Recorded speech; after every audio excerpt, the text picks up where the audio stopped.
The orange. The fruit so popular, they named a colour after it. America glugs through 2.5 billion litres of the sweet juice every year, and most of it comes from Florida, where they harvest and squeeze over 30 billion oranges a year to keep the juice flowing. Florida, the Sunshine State, home of Disney World, Miami Vice, hanging chads, and oranges, millions upon millions of oranges. In fact, orange trees outnumber people 3 to 1 in Florida, and they produce over 6 million tons of citrus fruit every year.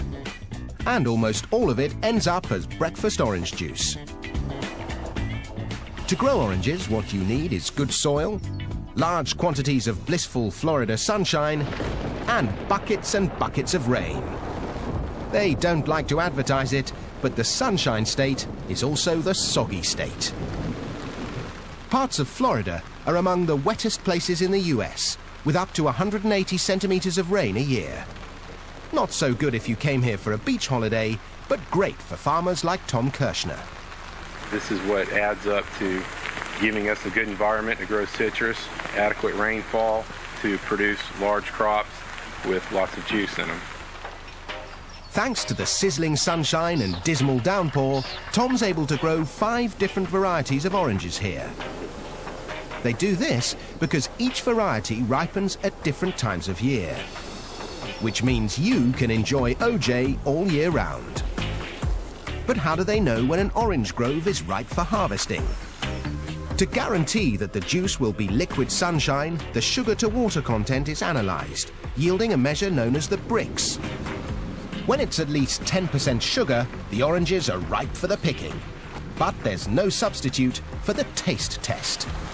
Can't beat that. Ready to make orange juice. The fruit might be tasty, but it's not going to make juice if it's left on a tree. They need to be picked, and with millions of oranges ripening at once, they need to be picked fast. If you want to get fruity in a hurry, you need one of these terrifying contraptions.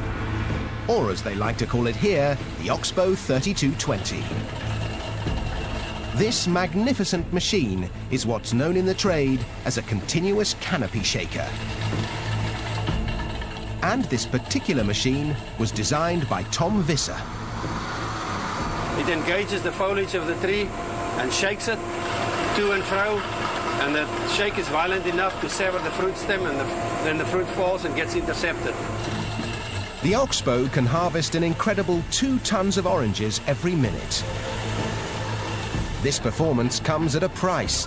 A pair of these mechanical orange pickers will set you back $1 million.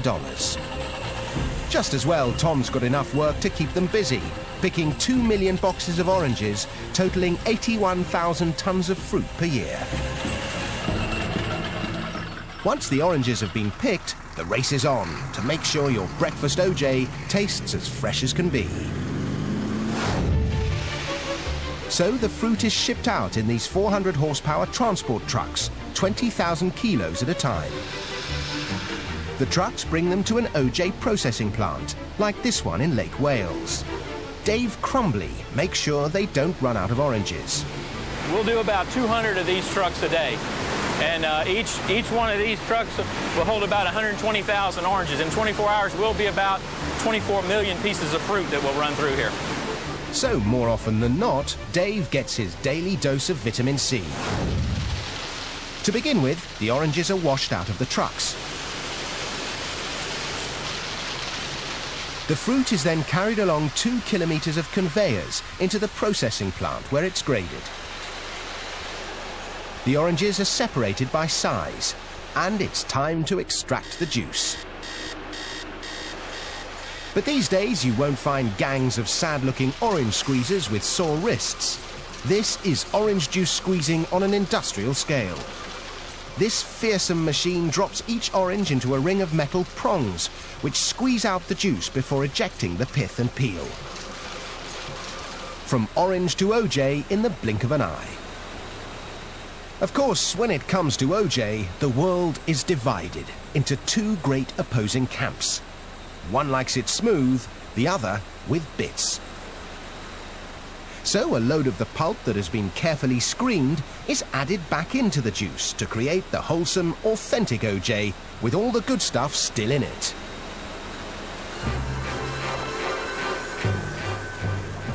The OJ is now ready to be poured into cartons. It takes 24 oranges to make enough juice to fill each 1.89 litre carton.